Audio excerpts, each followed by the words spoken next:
Hey guys, and welcome back to Tyranny. Let's get going. So I found out that in the last episode, episode before, one of them, where my character decided to disengage after trying to use his special attack. Basically, what happened was the special attack missed, and then he decided to go and attack the last person who'd attacked him, which was the other guy, the archer, which was annoying. So I've no idea why he did it, but he did, and that's what happened. So how I was like, what the hell's going on here?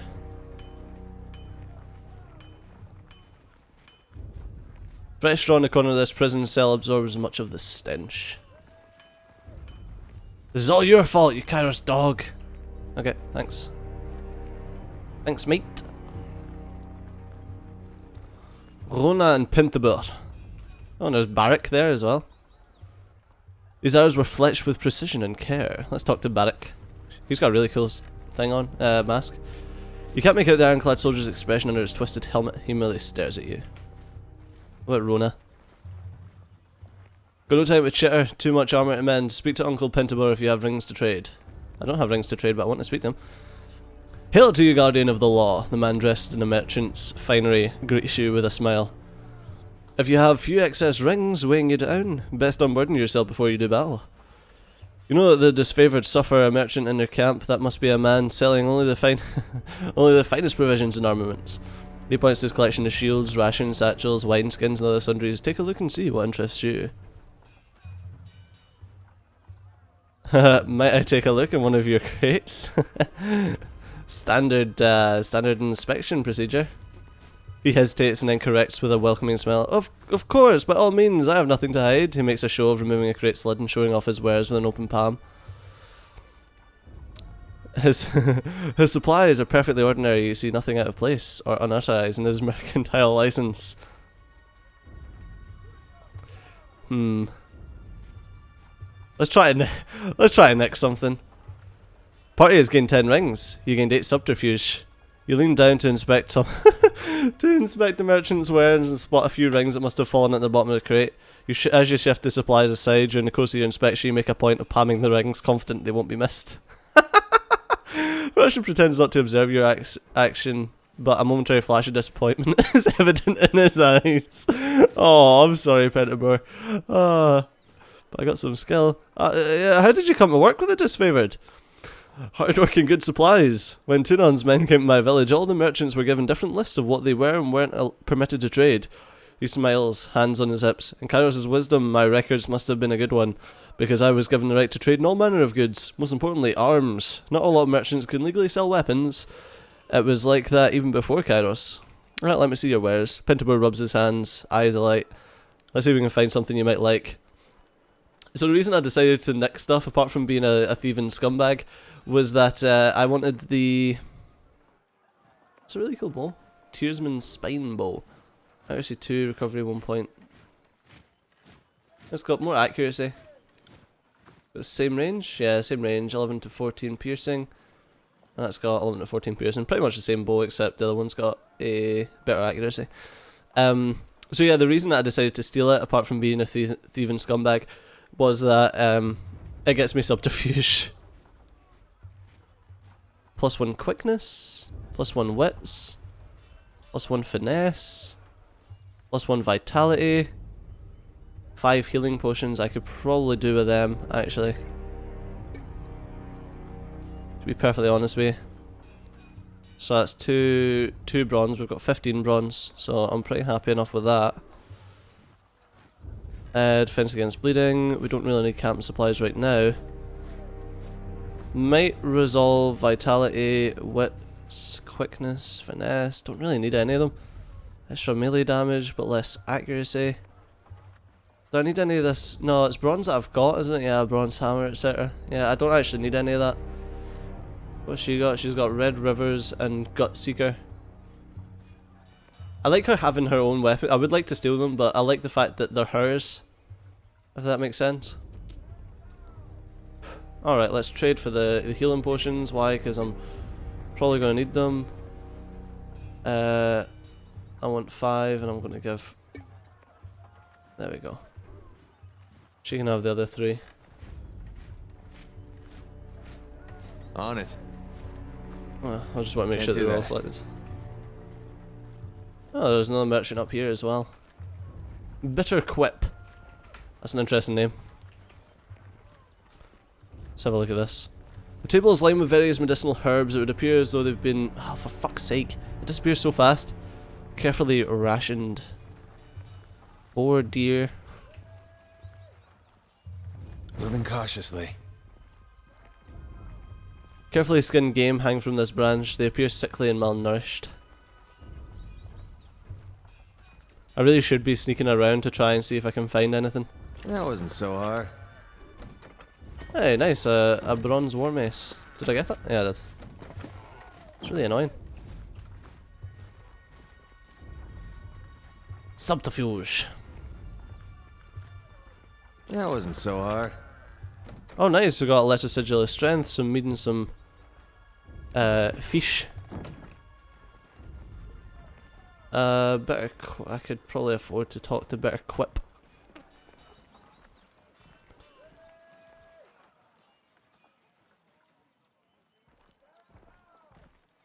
Head up here and nick whatever's in this.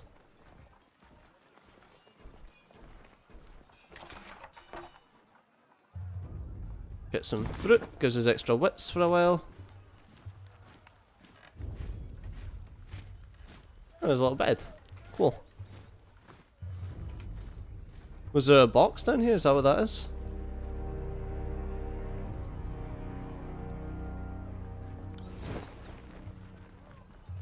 Ah, there was a box down here.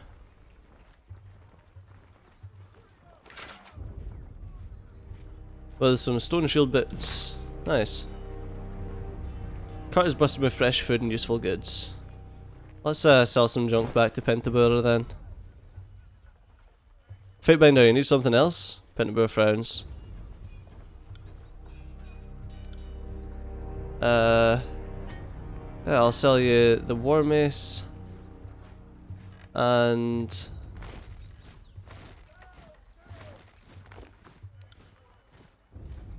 I don't think she needs the boots, does she? Not really, no. Anything else can just kind of chill out in my inventory just now, I suppose. There we go, and that's pretty much the stuff that we lost.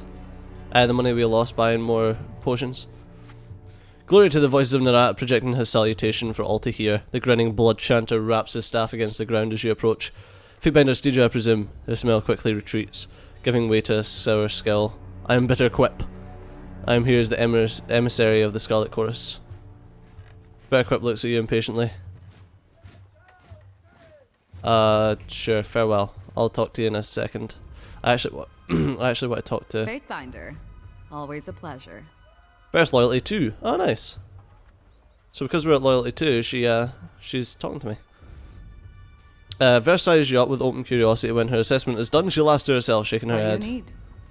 If Well, you tell me something insist. about yourself. I'm a Scarlet Fury. That should raise some flags for you. It means that I'm good at killing, and more importantly, that I enjoy it.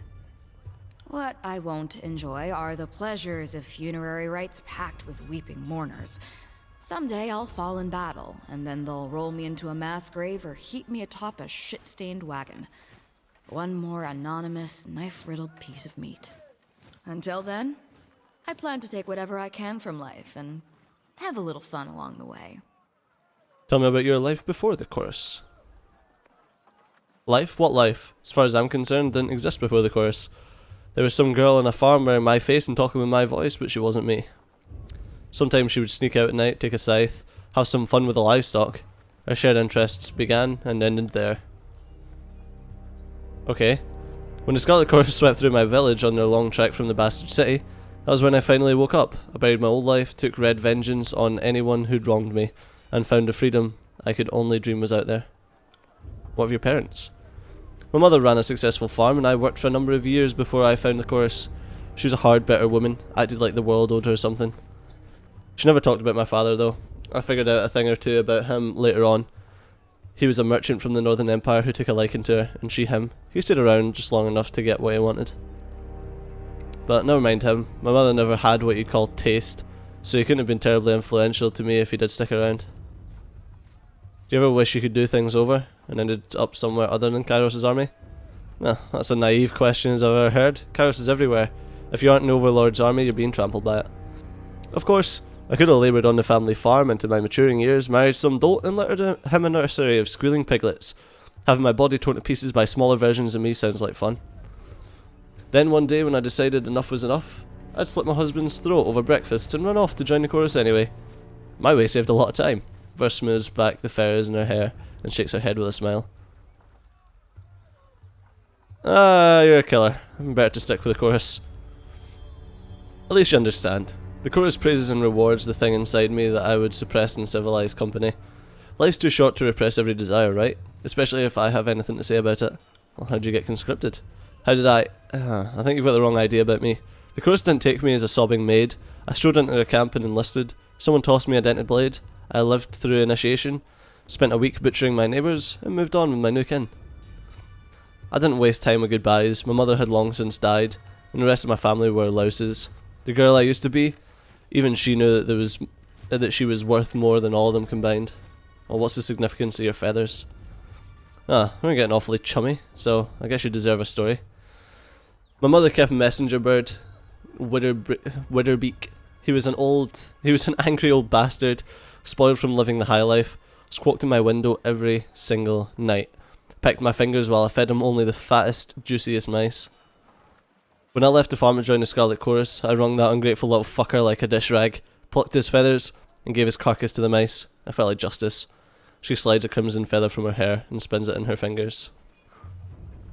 I also like how the feathers catch the breeze. Helps me keep my balance, especially when I'm moving fast. She slips a feather among the others and smooths it back. Oh, enough questions about your past.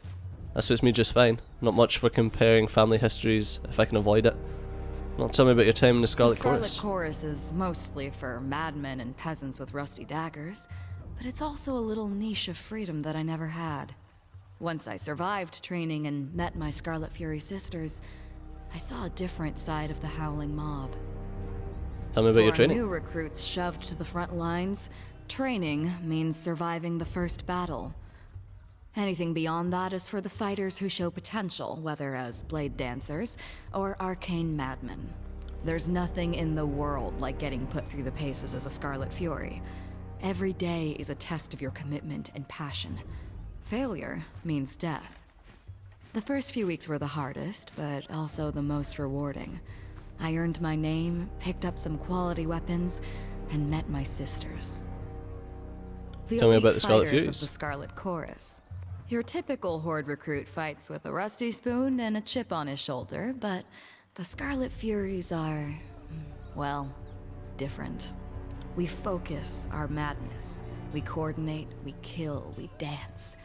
It's like art. Imagine a sculpture that twisted in weird, beautiful angles, and then gutted you too fast for you to realize what was happening. Ah, sounds wonderful. It is, as I remind myself all the time. The most important day of my life was when the voices of Nerat recognized my potential and sent me to Scarlet Fury training. So you earned your name? If you think a simple farmer from the Tears would name her child Verse, I suggest you visit my old village. Most of them are walking around with names like Barrel or Fish. Not the most creative bunch. She smirks and shakes her head. The chorus takes your name away. Whoever you were before, you aren't that person anymore. Then you earn back a name through great deeds, usually murderous ones. That's why you see choirmen walking around with names like Stinkmouse or Face First. There's probably a good reason for it. The voice of Nerat gave me this name. When the Scarlet Chorus runs howling into battle, he doesn't hear war, he hears a symphony. And when I fight with blade or bow, he told me that my music stands out louder than anyone else, and contains too many parts to be easily defined. When you least suspect it, the Archon of Secrets can be downright charming. What's your real name? Oh, that question isn't worthy of either of us, but I'll entertain it out of pity. You already know me by my real name, it's Verse. Are you looking for whatever arbitrary collection of letters and sounds my mother thought was appropriate when she didn't even know me? Then you're out of luck. I buried that name long ago. Long by my standards, anyway. Yay, fear. Tell me about your weapon skills. Well, when I was just a kid, it didn't take me long to realise I was a natural. I could pick up a rusty kitchen knife and skewer a rat from across the room. The Scarlet Chorus gave me opportunities to further educate myself. My sisters were always a bit surprised by how quickly I took to different fighting styles. She frowns for a moment and then shakes off whatever she wanted to say. Well, back to my questions about the Scarlet Chorus. Before you hesitated when you brought up your fighting styles, why? Ah, I noticed that, did you? It's a matter that I'm not used to discussing, mostly because I don't know how. I mentioned before that I'm good at picking up different weapons and fighting techniques. The truth is, I'm better than good. I could flay a man so cleanly that I'd leave a single strip of skin behind. He wouldn't even need to be tied down. That was one of the first things I discovered about myself after joining the Scarlet Chorus. The voices of Nerat recognised it in me as well, which is why he singled me out for the Scarlet Fury training. Go on. My sisters were the masters of their fighting forms, but since they died, my style has changed almost like I can kill as they did. I could pick up a bow, a lance, anything really. I could tear someone to pieces with a weapon that I'd only watched my sisters use. I don't know what it could mean, and that worries me. Well, who are your sisters? Who were they would be more appropriate. Three Whispers, Red Geyser, Seeking Sheath, best fighters I ever met. There wasn't a foe that we couldn't take down together. Our fighting styles complemented perfectly, so we divided up the killing work like bards sharing a song. At least we used to. She presents a solemn salute. Oh, tell me about Three Whispers. She was as calm as the surface of a pond, and light on her feet. More than one foe tripped and fell on her blade due to the Whisper's crafty footwork. Verse lets her gaze slip away from you as fleeting moment of sorrow steals her attention. Tell me about Red Geyser. A one-woman siege breaker. She would launch herself at her foes like a battering ram. Not even a disfavoured phalanx could have withstood that dumb, suicidal wench. Kairos' eyes, but she was something to behold. Verse slams her fist into her palm. Well, what about Seeking Sheath? That girl could pass a spear through 12 rings from the far side of a battlefield. Kairos help any foes who approached her marching single file. She made a game of spitting as many soldiers as possible on the same javelin. Oh, what happened to them? Oh, we were scouting around Vendrian's well during the siege, back when we only suspected the guard of organising in secret. My sisters and I came upon a group of them, or Kairos knows, maybe they found us. No one said anything. We drew iron and bronze. That was when everything went wrong. I was supposed to take point and occupy the guard with a dance of blade work. Something disorienting while my sisters picked their marks. I hesitated, lost my nerve. Instead of rushing the Oathbreakers, I froze my weapon drawn. My sisters fought on without me, but they were off balance, like whatever I had was catching. They died, I lived. My sisters were relying on me to lead the dance, and I failed them. That's understandable. Caution stayed your hand. Or your actions were inexcusable.